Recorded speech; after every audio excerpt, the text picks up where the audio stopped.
Gente, eu vou aqui começar com a parte 2 do capítulo 12, adaptação à reprodução sexuada. E a gente tinha parado falando de que a gente não sabe exatamente por que existe sexo, né? A gente desconfia, né? Então seria essa parte aqui, né? Eh, não há certeza de como o sexo é adaptativo, né? Eh, e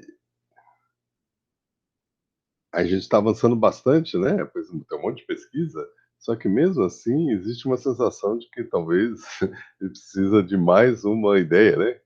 Porque por enquanto a gente não bateu o martelo em qual das duas teorias ou explicam o motivo do sexo, né?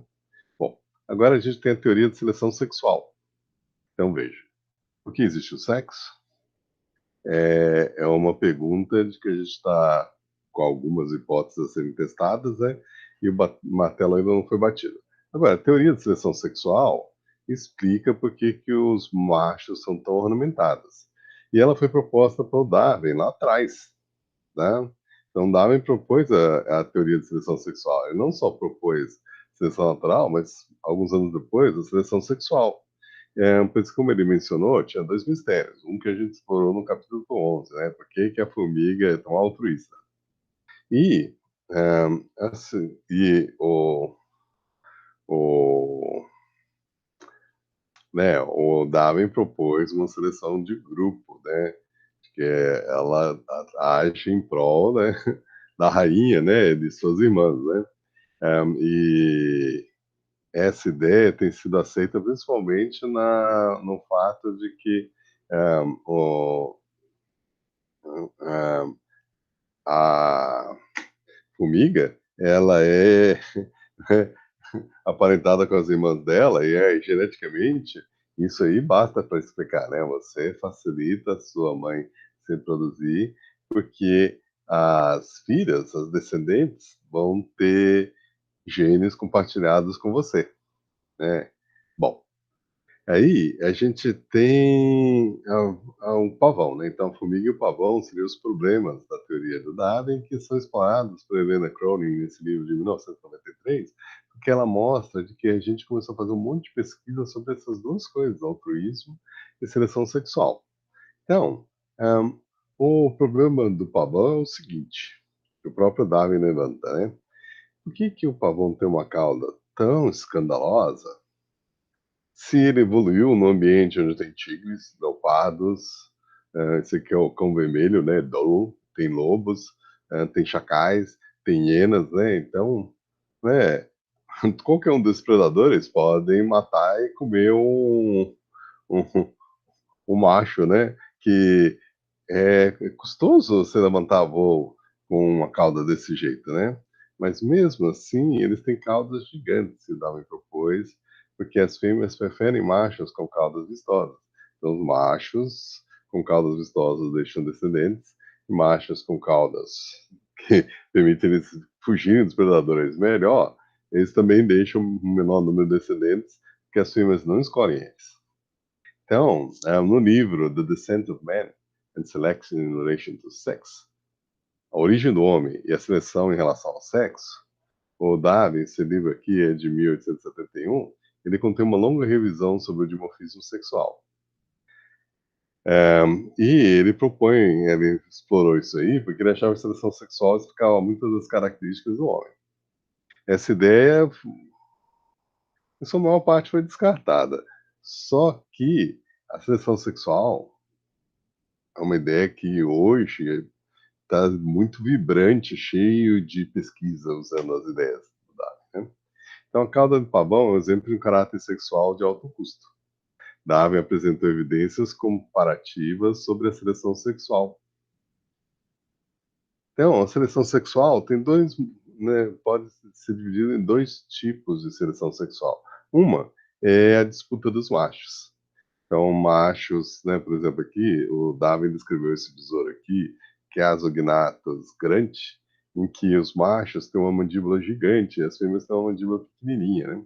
Então, é um serra-pau, né, que ele encontrou na América do Sul, né? E é interessante porque Lucanos-servos, lá da Europa, também tem essas mandíbulas gigantes, e todos eles usam essas mandíbulas no combate, macho a macho, né? Então isso aí é mais fácil de entender, porque hã, né, os machos estão competindo entre si. Só que uma outra coisa que foi controversa, que o Darwin propôs, é de que certas características ocorrem por preferência das fêmeas. Então a escolha da fêmea é importante. Então o caldo do pavão não é usado em combate, mas é usado para atrair as fêmeas. Então, na verdade, não é disputa dos machos, né, como uma arma. É disputa dos machos pela atração às fêmeas. E quem escolhe são as fêmeas que escolhem. E aí os machos são obrigados a ter a estrutura que as fêmeas acham bonitas, mesmo que não seja vantajoso para os machos, né? Então, a seleção sexual funciona principalmente por competição entre machos e escolha de fêmeas. Então, nas áreas lavatas, é um macaco que ocorre nos manguezais, lá do sudoeste da Ásia, eles são muito interessantes porque enquanto que as fêmeas e os jovens têm narizes mais curtos, bem pequenininhos, na verdade, os machos têm uma berinjela gigante, inclusive atrapalha eles a se alimentar. Eles têm que tirar o nariz do caminho para poder se alimentar. Só que uma coisa que foi demonstrada é que as fêmeas acham machos com um nariz grande muito mais atraentes, tanto que elas escolhem o macho mais narigudo. Ahm, então, isso aí é evidentemente a escolha das fêmeas, né? Bom, a gente tinha visto esse exemplo aqui sobre história da vida, né? Em que os peixinhos mudam a sua história da vida na ausência de um predador, né? Esses peixinhos têm sido muito usados também, então isso aí é o trabalho do Endler, John Endler, né?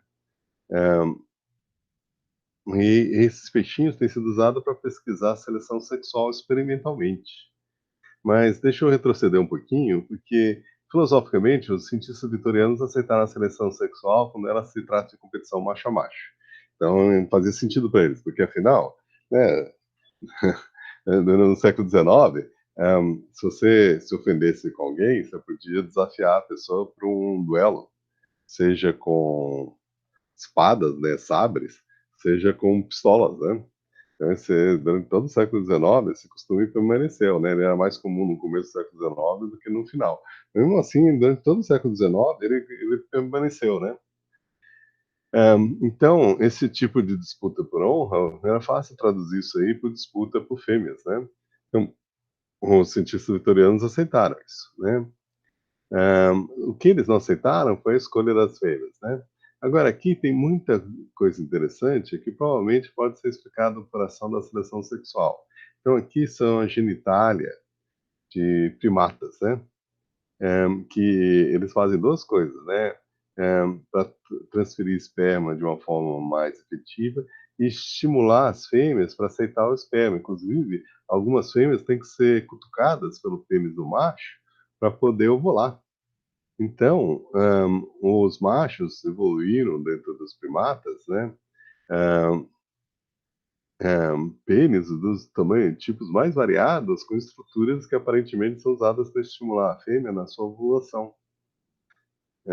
E se você olhar a genitália dos, né, desses, desse damselfly, né, um tipo de inseto voador do gênero Acha.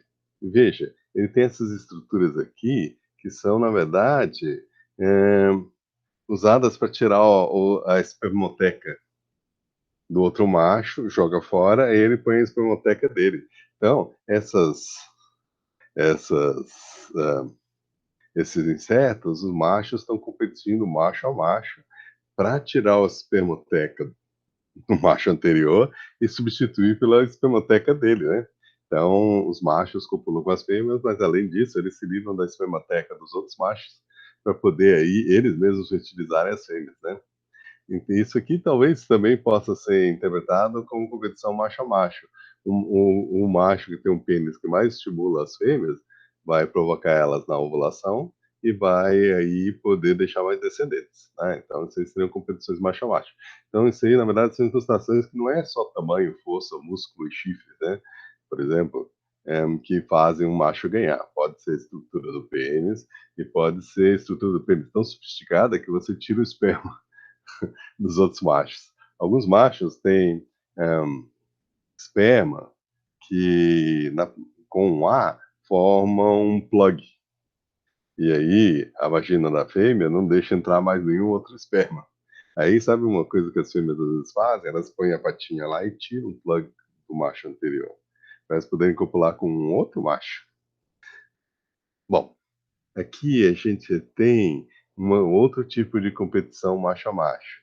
Aqui a gente tem o tamanho do testículo e aqui o tamanho do corpo, né? E normalmente, quanto maior o macaco, maior o tamanho do testículo, né? Só que observe uma coisa aqui, né?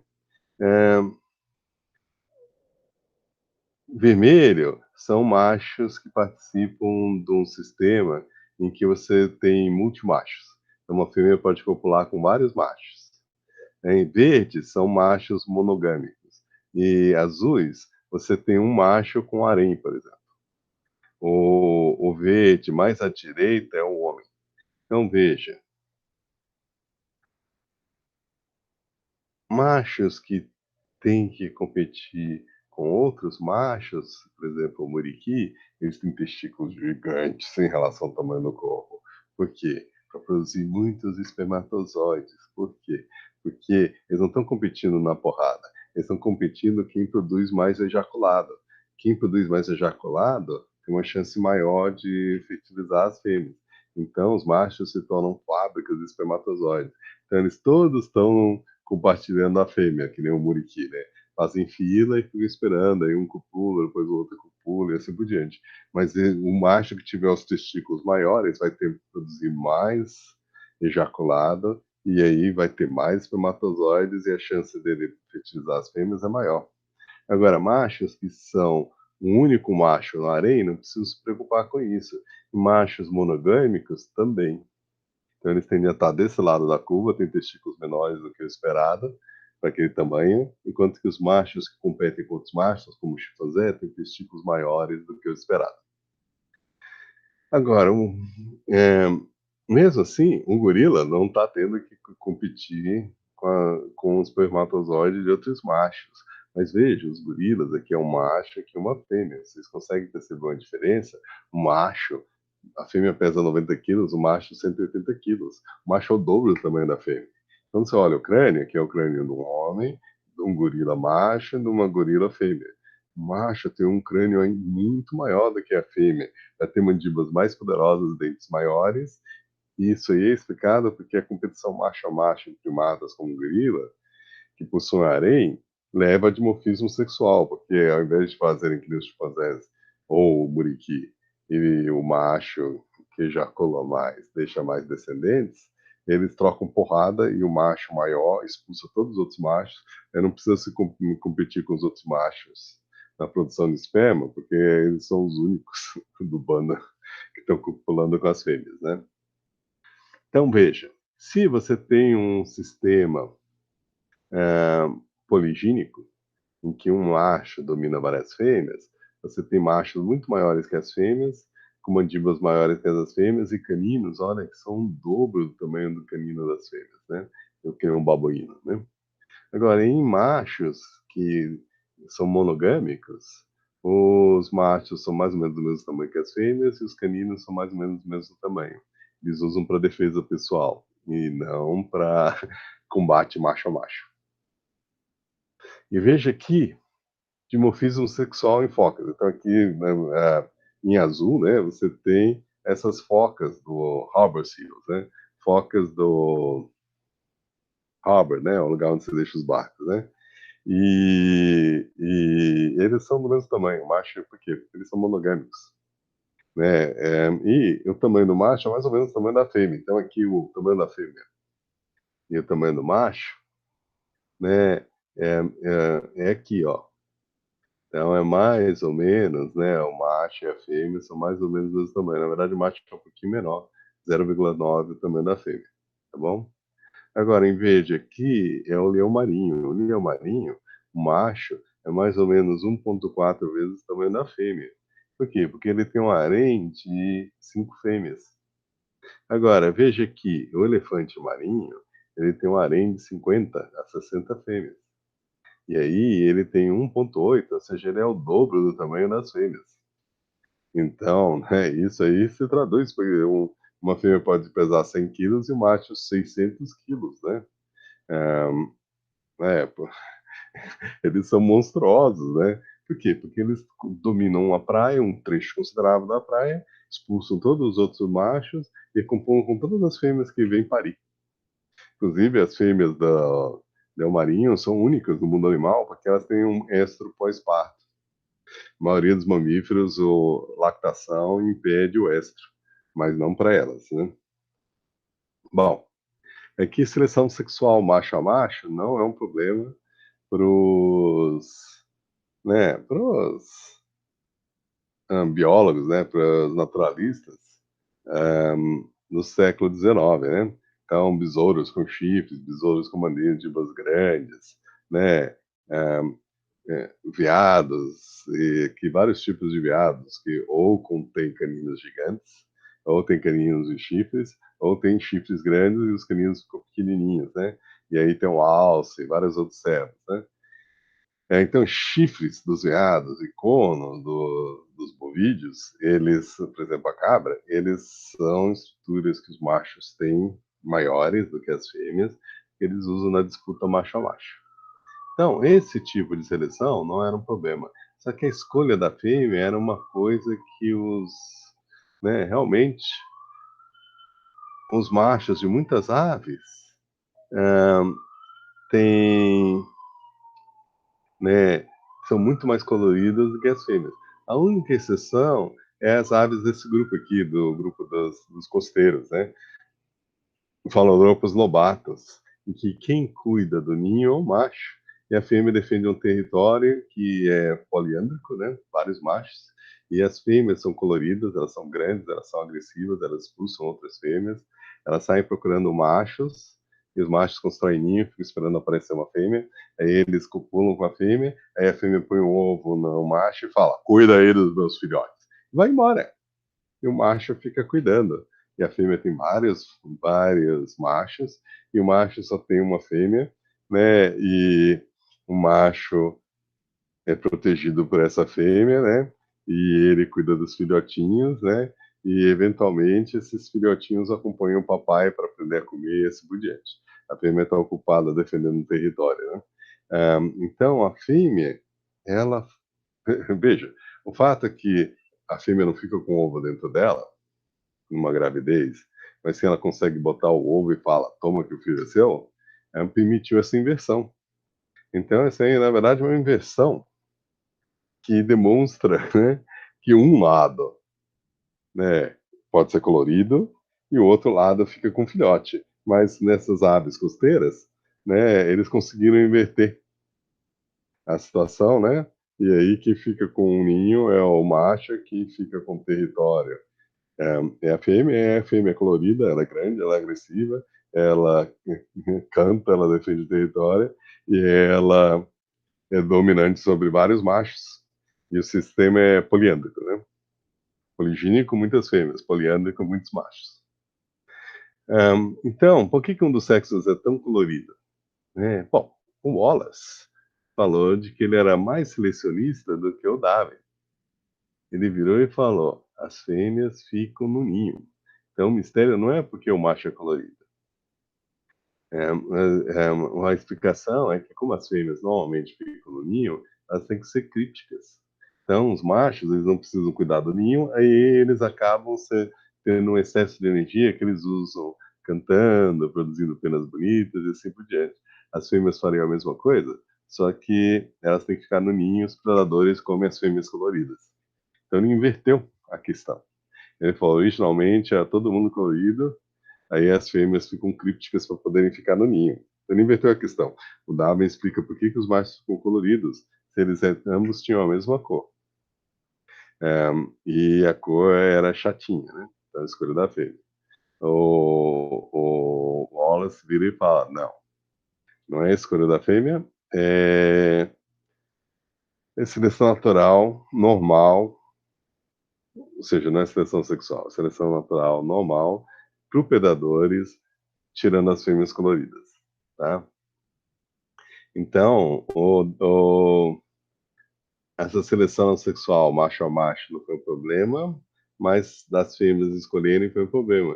O pessoal do século XIX achava que as fêmeas seriam muito inconsistentes na sua seleção. Então, seria impossível ocorrer seleção direcionada. Então, tinha que ser algum outro processo. E o Wallace propôs um processo. Bom, a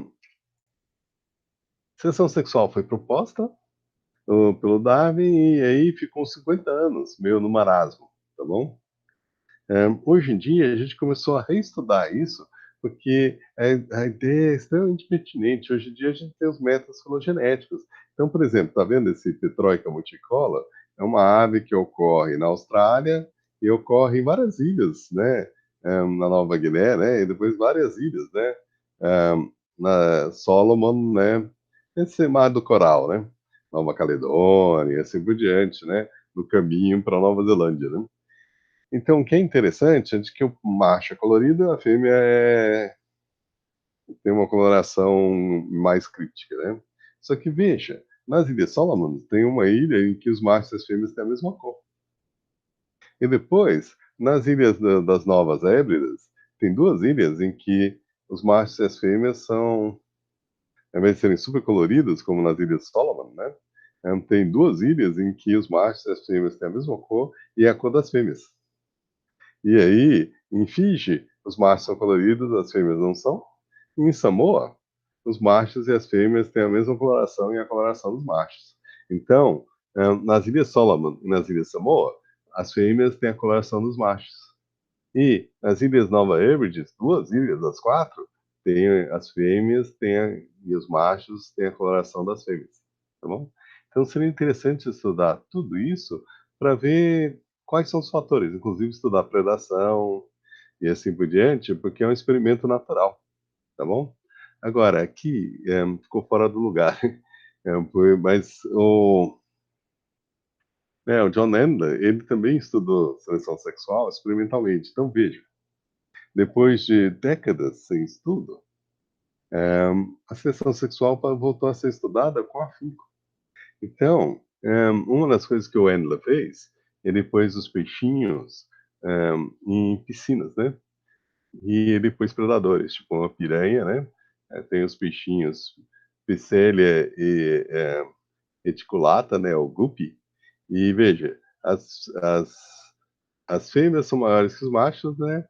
E um, o Wendler, ele pôs um fundo de areia, né? E às vezes misturado, né? Então você tinha areia com cascalho grosso, areia com cascalho fino, e de duas cores, né? Preto e branco, né? Ou marrom e amarelinho, né? E que é interessante. Na presença do predador, ele botava os guppies lá, variados, e aí o que que acontecia? A seleção do predador, que era visual, fazia com que as manchas ficassem grossas e grandes, em cascalho grosso e grande. E, na presença do predador cascalho fino, a seleção natural eliminava os com manchas grandes e sobrava os com manchas pequenininhas que pareciam o fundo, tá? Então, a seleção natural faz com que os grupos tenham a cor do meio ambiente, tá? Então, veja, quando você isso aí já foi observar na natureza. Quando você aumenta o número de predadores, né, a coloração dos grupos vai ficando cada vez menos colorida, né? Quando os predadores são em número menor, os machos ficam mais coloridos. Mas o próprio tamanho das manchas é controlado pelo substrato.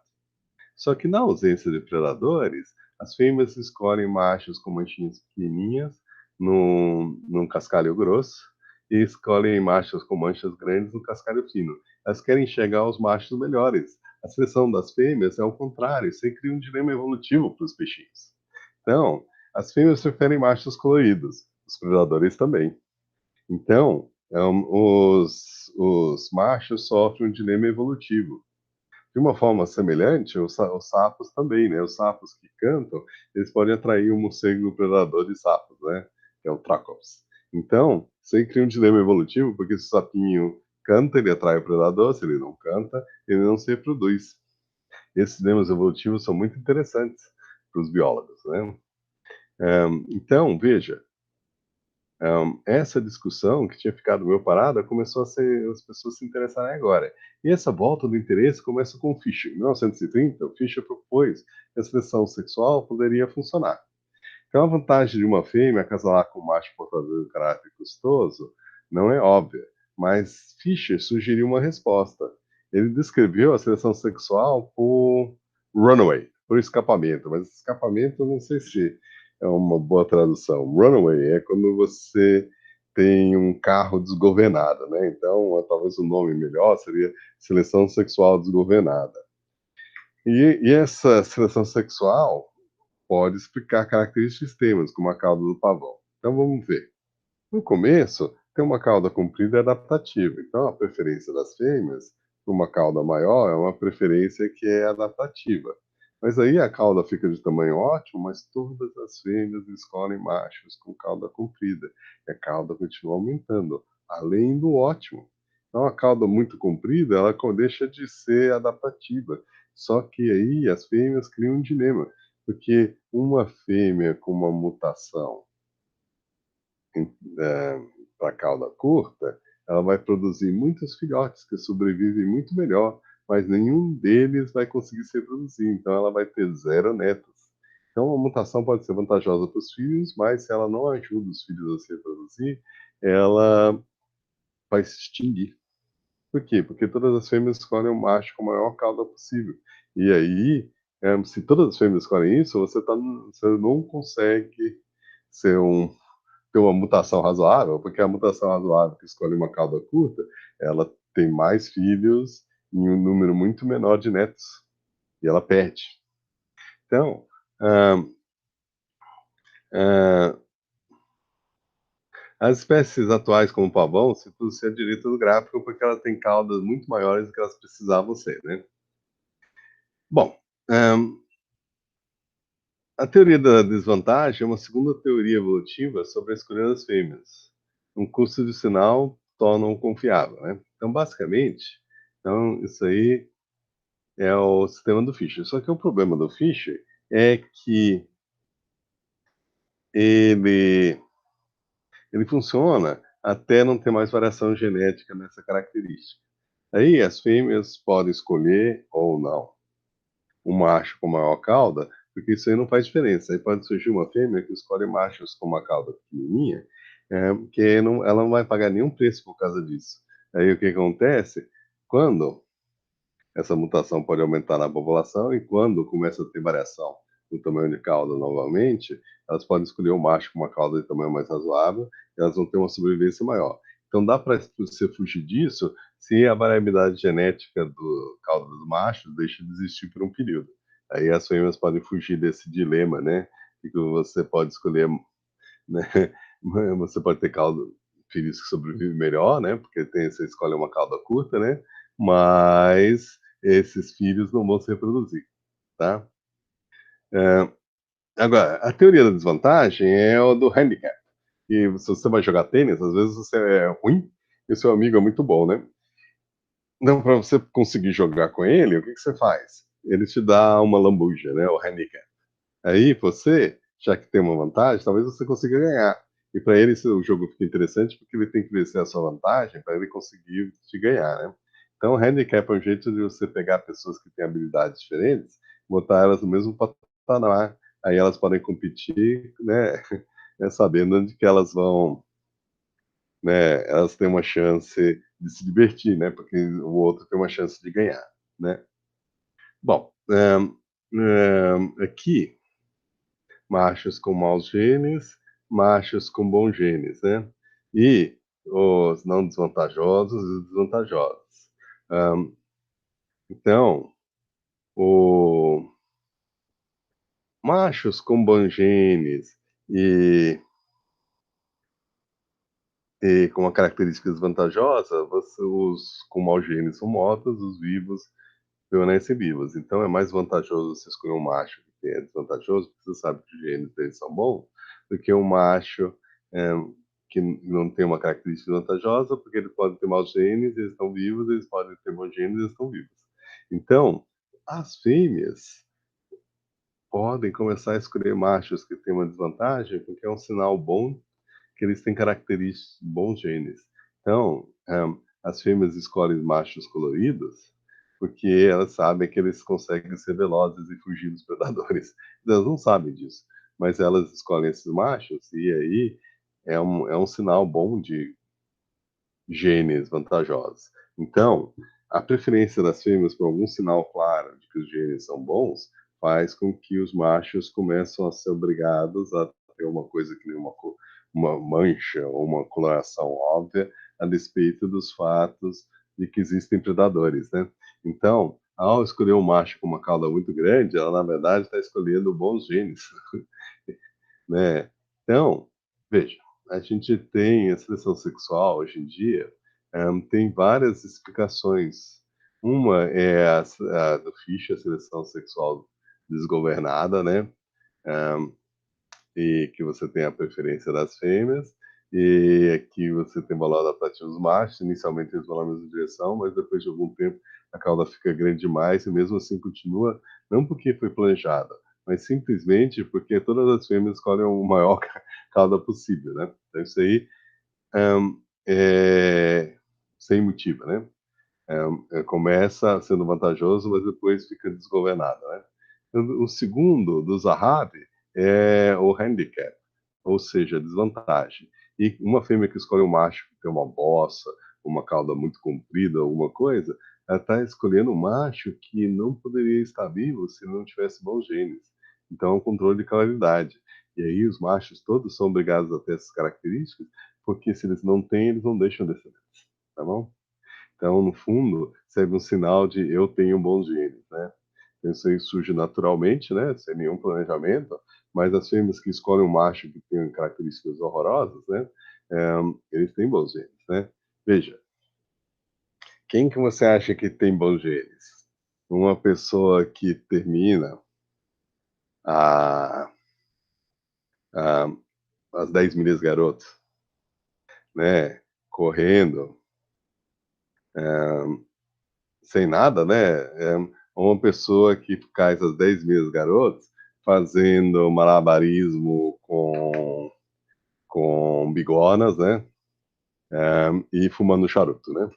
Então joga faz claro de que a pessoa que está fazendo isso está demonstrando que tem, né, a despeito dessa desvantagem, ele consegue completar a corrida também.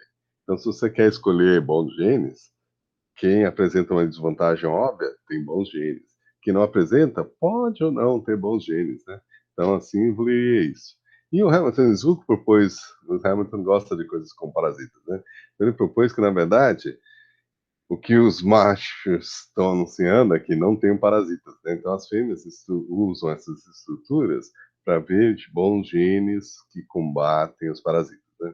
Então, elas escolhem machos coloridos, porque ao escolher isso, elas estão escolhendo machos sem parasitas, porque se eles tivessem parasitas, eles não conseguiriam produzir penas bonitas, tá? E coloridas, né? Então, veja, o problema da beleza masculina tem várias soluções. A primeira é do Wallace, seleção natural, né? Os machos são coloridos, né? Não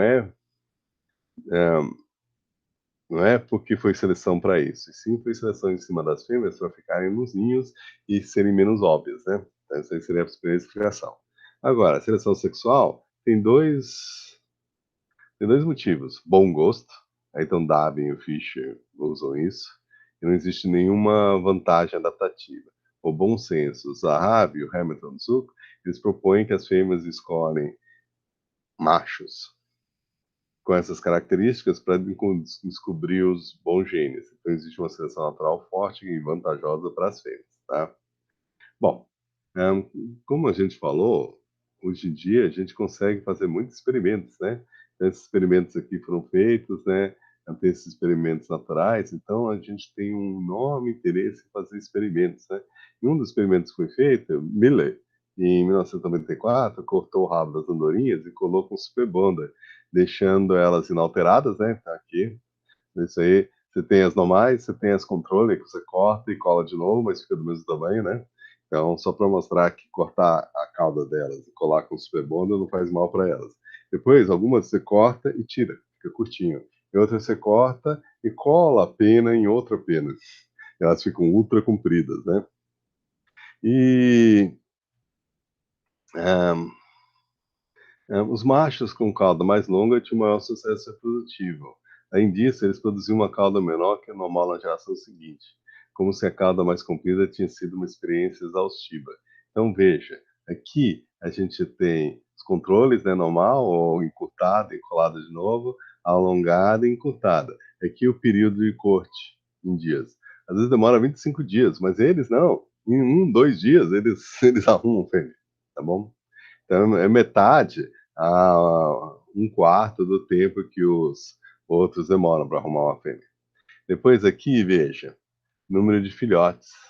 Como você rapidamente reproduz, você às vezes tem chance de reproduzir 2 vezes. Então, os machos com cauda alongada produzem um dobro de filhotes do que os machos com cauda encurtada ou os controles, tá bom?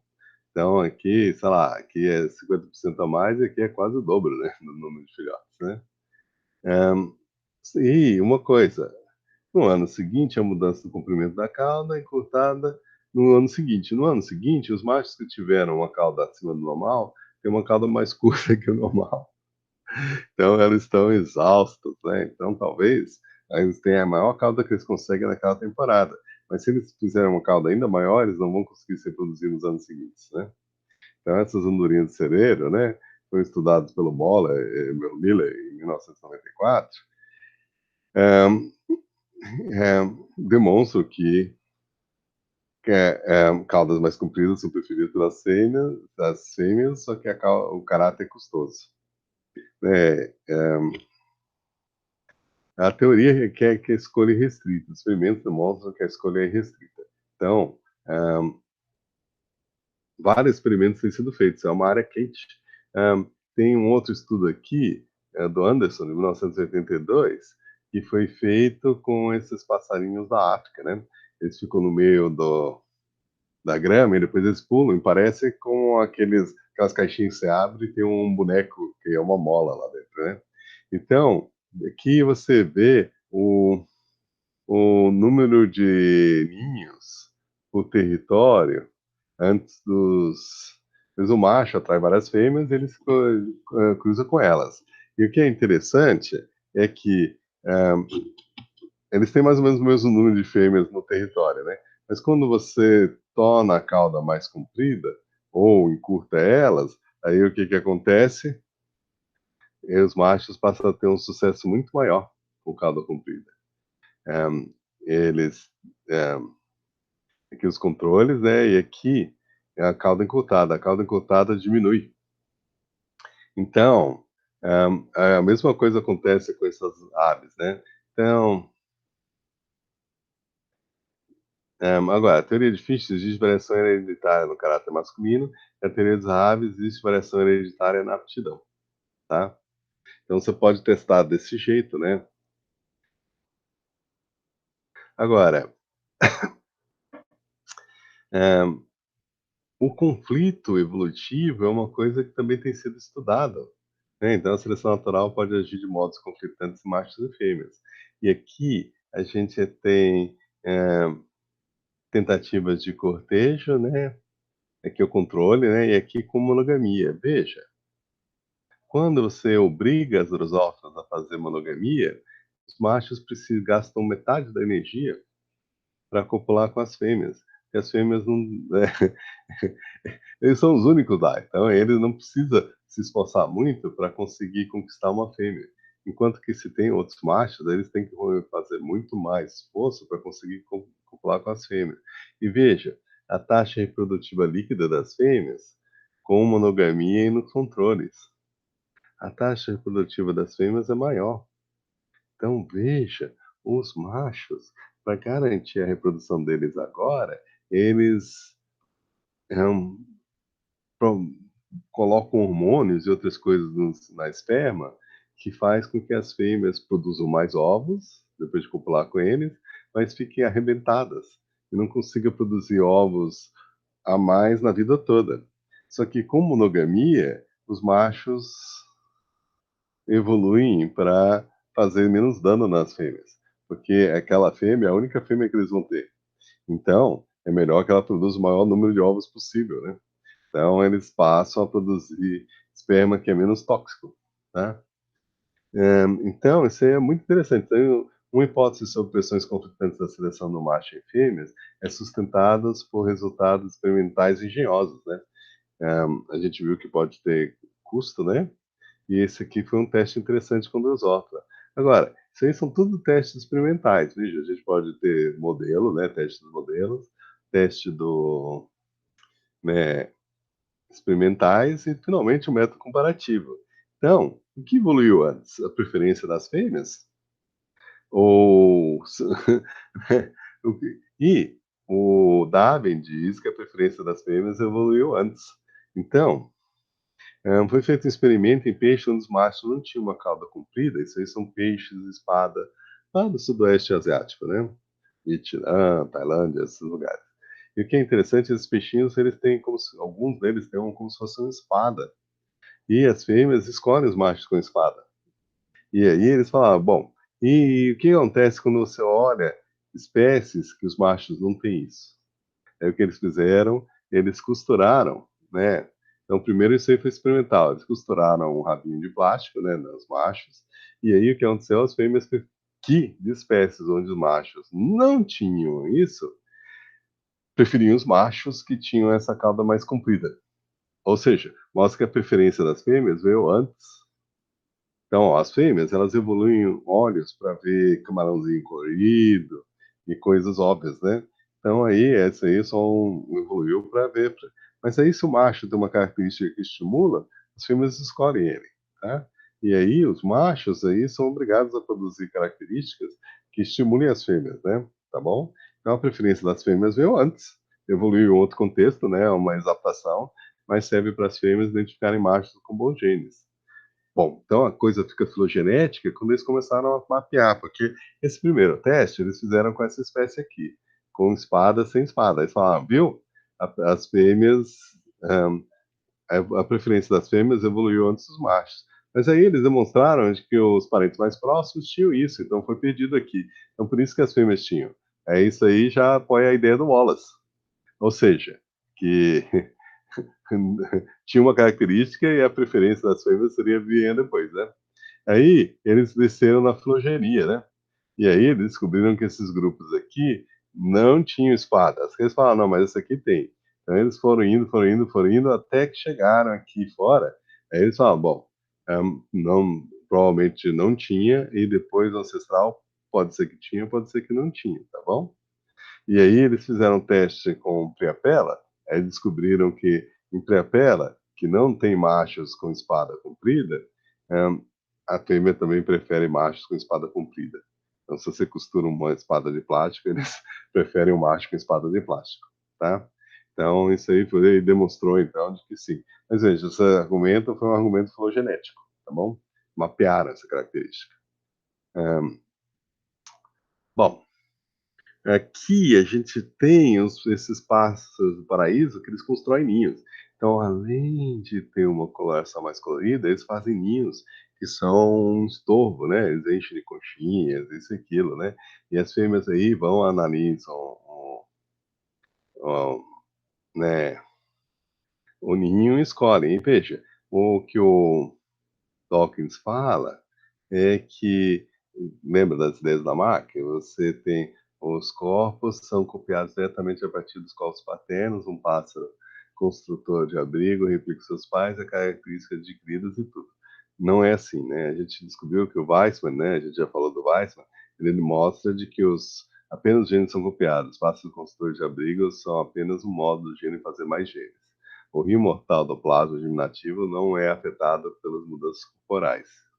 E finalmente a gente tem, mas como veremos, né, adiante, os genes também podem ter efeitos fenotipos que vão além dos corpos fisiológicos, os abrigos, tanto quanto os pássaros construtores de abrigo. Então veja, o gene influencia o corpo do bicho, colorido ou não, e o ninho que ele constrói. Então quando a fêmea escolhe o ninho grande, custoso, ela está escolhendo os genes que produzem isso aí. E pode ser por vários motivos, então a gente está revisitando isso e veja, o, o Wallace tinha falado de que as fêmeas, né, por seleção natural, elas são iguais aos ninhos. Mas se elas, ele também chegou a falar de que se elas escolhem, não é só por causa de bom gosto, mas porque existe alguma vantagem para as fêmeas. Então a gente pode falar de que o Wallace também falou de que as fêmeas exibem bom senso, né? E seja porque aí a gente é moderno, né? Bons genes, né? Constituição robusta, ou tem bons recursos, tem o melhor ninho. O melhor ninho pode ser genético, o melhor construtor de ninho genético, ou não genético, o melhor ninho ambiental, ou seja, o ninho significa que o ambiente é bom. Então, as fêmeas podem estar selecionando os genes dos machos, né? Porque ele tem uma constituição robusta ou tem resistência à doença, né? E eles também podem estar escolhendo genética, o melhor construtor de ninho, né? Um, e reflete diferenças hereditárias subjacentes. Temos que estar escolhendo o melhor construtor de ninho e não o melhor ninho, tá? E ela pode estar escolhendo mesmo o melhor ninho, porque isso aí reflete aquele território tem bons recursos, né? Um, então essas aí, ou genético, ou bons genes, um, mostra o bom senso das fêmeas em escolher um recurso. Bom, no final das contas, é vantajoso para as fêmeas escolher os machos ou não é? Então, será de que a escolha delas influencia os genes? Eles fizeram esse teste com Ila versicolor, né? Então, esse sapinho das aves, né? Eles botaram a fêmea lá e ela escolhia os machos, né? Então ela ia lá, os machos estavam cantando, né? E num tubo inteiro, né? Elas podiam ir, viravam para a direita ou para a esquerda. Elas se viravam para a esquerda, ah, tá bom, gostou desse macho. O que eles faziam? Eles estimulavam ela mecanicamente, ela produzia ovos, depois eles dividiam os ovos, aí pegavam o esperma do macho escolhido e do macho rejeitado, e depois eles testavam a sobrevivência dos girinos. O que é interessante é que as fêmeas que escolhiam, os machos escolhidos tinham girinos mais saudáveis. Eles fertilizaram metade dos ovos de uma fêmea com esperma dos machos preferidos e outra metade com esperma dos machos rejeitados. A prole dos machos preferidos teve maior aptidão, maior valor adaptativo. Nesse momento, essa pesquisa procurará testar quão disseminada é uma preferência dos machos por bons genes e qual a explicação para as diferenças de qualidade genética entre os machos. Então, veja, para as fêmeas é bom escolher o macho, né? É por isso que estupro dá uma sensação tão terrível, né? Porque você não está escolhendo o macho, né? É, isso aí seria um motivo biológico, né? Não é o único motivo, né? Bom, conclusão. A teoria das diferenças sexuais é bem desenvolvida, mas incompletamente testada. Então, veja, a gente avançou muito no conhecimento. Então, quando a gente olha aqui, a gente tem codoras, né? Os filhotinhos, bem bonitinhos, né? Por sinal. As fêmeas e os machos. As machos das codoras são mais coloridos que as fêmeas, pelo menos na época reprodutiva, né? Então, a teoria de seleção sexual encontra-se em uma fase mais avançada que a teoria porque o sexo existe. Os modelos, como Finch e Zahavi, podem estar certos e já foi feito algum trabalho para testá-los. Entretanto, os testes ainda estão em uma fase inicial. Há várias evidências quanto à escolha restrita pelas fêmeas em espécies com caracteres masculinos custosos e extravagantes. Isso sugere que Darwin estava certo ao explicar tais caracteres para a escolha da fêmea. Menos trabalhos, porém, foram realizados quanto a outra variável teórica crucial, a herança da qualidade genética. Então, recentemente teve um artigo, acho que eu vou tentar mandar para vocês, falando sobre isso e falando que no fingir dos ovos, o Darwin estava certo, em comparação com Wallace, né? Tem mais evidência apoiando as ideias do Darwin. Então, veja, o Darwin, 100 anos depois que ele propôs, né, em 1871, os biólogos entenderam e começaram a fazer um monte de experimentos para testar as ideias deles. Então, eu vou fechar esse bloco e a gente aí, no próximo bloco, a gente vai trabalhar sobre por que a proporção sexual é meio a meio, tá bom? Então, deixa eu parar a gravação aqui. Interromper a gravação.